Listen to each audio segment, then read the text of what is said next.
with only a flashlight. The halls echoed strangely, and old gurneys sat rusting in the corners. As I passed one of the empty operating rooms, I heard a faint whisper. "Scalpel." My flashlight flickered. In the beam of light, a shadow moved across the far wall. Something tall, something dragging metal across the floor. I ran and never looked back. Next story. At first, it was just a light flickering in the basement. Then it was the sound of chairs scraping across the floor when no one was home. I blamed faulty wiring, old pipes, the usual. But one evening, while retrieving laundry from the basement, I heard it, a child's laughter, soft and cruel, echoing from the shadows. I ran upstairs, locking the door behind me, but not before seeing tiny, dusty footprints following me across the cement floor. Next story, I inherited my grandmother's farmhouse when she passed away. It was old, creaky, but charming. In the attic, I found dozens of porcelain dolls she had collected, each staring blankly into space. I packed them away in boxes, thinking nothing of it. But at night, I heard fine knocking coming from the attic. And sometimes, when I passed the mirror, I swore I saw dozens of tiny figures behind me, watching with glassy eyes. Next story, I love browsing thrift stores. One afternoon, I found a vintage camera, old leather strap, slightly cracked lens. I bought it on a whim. When I developed the first roll of film, the photos showed not what I had captured, but scenes from other places. A graveyard at midnight, an abandoned nursery, a blood-stained kitchen. Worse, in every photo, there was a figure in the background, getting closer, smiling wider. Next story. My brother always warned me about the well behind our childhood home. He said it wasn't just old, it was alive. I thought it was just a scary story, until one summer night when I heard singing from the bottom of it. Sweet, hypnotic. Against every instinct, I leaned over the edge. Something cold and wet brushed my face, and a voice whispered, "Jump." I ran. But even now, sometimes, I hear that same song drifting through my open window. Next story. We were hiking deep in the mountains when we stumbled across an abandoned cabin. The door swung open with a groan, revealing a perfectly preserved interior, dustless, as if someone had just left. On the kitchen table sat a single plate of steaming food. No one else was supposed to be there. As we backed away, we heard the unmistakable creak of footsteps upstairs, even though the stairs had collapsed decades ago. Next story. For weeks, I kept waking up at exactly 2:17 a.m. every night, without fail. At first, I thought it was insomnia, but then I noticed things had moved overnight. A chair closer to my bed, a door left slightly ajar. One night, determined to catch the cause, I set up a camera. The next morning, I checked the footage. At exactly 2:17, my sleeping body sat upright, staring directly into the lens, eyes wide open. Next story. My new apartment came with a cheap antique floor-length mirror. I didn't think much of it until I noticed something odd. My reflection blinked out of sync with me. At first, just a second too late, then longer. And one night, my reflection smiled, even though I hadn't. Now, every time I turn my back, I hear soft footsteps behind me, and I'm too scared to check if it's still just my reflection. Отлично. Вот еще 20 длинных историй сразу, без остановки. Her next story. My friend got a new house, ridiculously cheap, almost suspiciously cheap. But he didn't care. A steal's a steal, right? After he moved in, he started talking about the smell of smoke in the halls and hearing old-timey music playing at odd hours. Then came the burnt handprints on his bathroom mirror. The house had been the site of a fire decades ago, one that claimed the family who once lived there. And now it seemed they never really left. Next story, I was dog sitting for my cousin while she was on vacation. Her place was out in the country, miles from anywhere. One night, while I was reading, her dog suddenly sat up, crawling at the front door. I went to check. Nothing there. But then, the knocking started. Soft, rhythmic, persistent. The dog whimpered and backed away. I never saw anyone. The knocking just stopped. But that night, I dreamed of a gaunt figure pressing its face against the glass. Next story. Every night for a week, I received the same text message. Come outside. I lived alone. Each night I ignored it. Each night, the knocks on my window got louder, angrier. Finally, one night, I turned on every light, grabbed a bat, and opened the door. Nothing. Just the empty street and the cold wind. I turned back and found muddy footprints leading from the window to the door.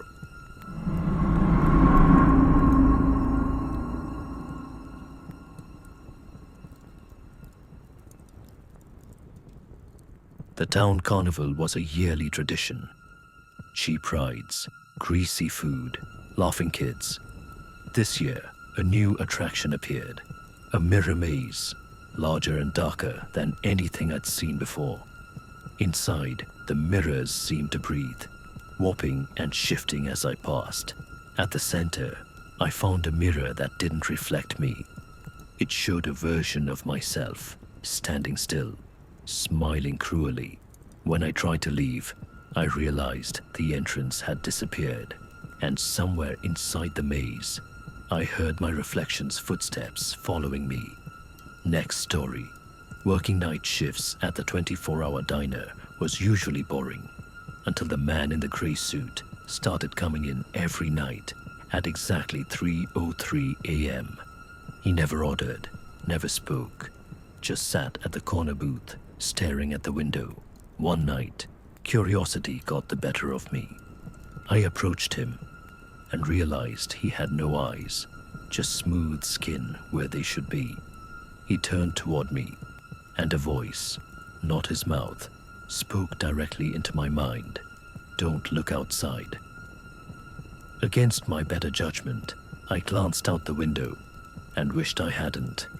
Next story, I found a small, ancient-looking locket at a flea market.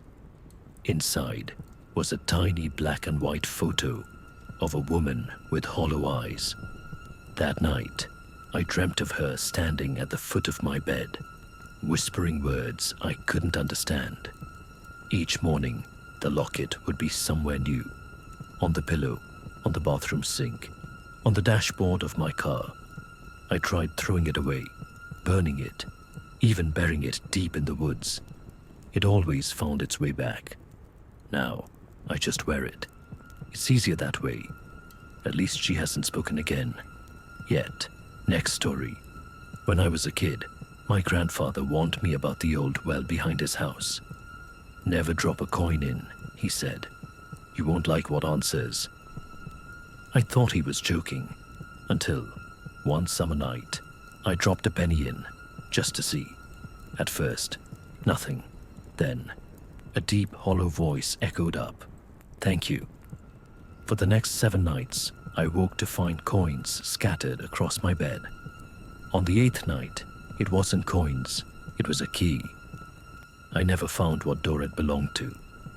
But sometimes, I hear scratching at my window, as if something's still trying to come inside. Next story. Living alone has its perks, until you start hearing footsteps at night. At first, I thought it was just my upstairs neighbor, but the sounds weren't coming from above. They were in my apartment. I'd lie there, frozen, listening as someone shuffled around my living room. One night, I left my phone recording while I pretended to sleep. The next morning, I listened in horror, heavy breathing, deliberate footsteps, and a hoarse whisper right next to the mic. still awake. I moved out the same day. Next story. I found an old camcorder at a yard sale, still loaded with a tape. Curiosity got the better of me. The footage showed a family birthday party from the early 90s, nothing special, until halfway through, when the picture distorted. A shadowy figure entered the frame, unnoticed by anyone but the camera. As the party continued, the figure crept closer to each guest. By the end of the tape, everyone was lying motionless on the floor. I smashed the camcorder and threw it away. But sometimes, when I close my eyes, I hear the faint sound of birthday songs playing backward. Next story. I took a part-time job, cleaning out foreclosed houses. Most were just dusty and sad, but one house felt wrong. There were dozens of clocks, all stopped at exactly 2:19. Furniture was overturned, scratch marks gouged deep into the walls. In the master bedroom, I found a diary. The last entry read, "It comes when the clocks stop." Right then, my phone's clock blinked 2:19, and every stopped clock in the house started ticking at once. I ran without looking back. Next story. During a camping trip, my friends dared me to explore a supposedly haunted cave. Armed with only a flashlight, I ventured in alone. The walls were slick and cold, and the deeper I went, the narrower it became.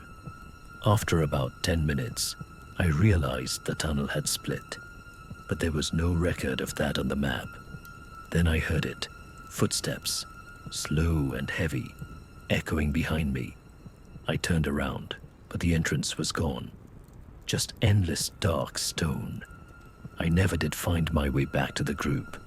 Sometimes, I wonder if I ever left the cave at all. Next story.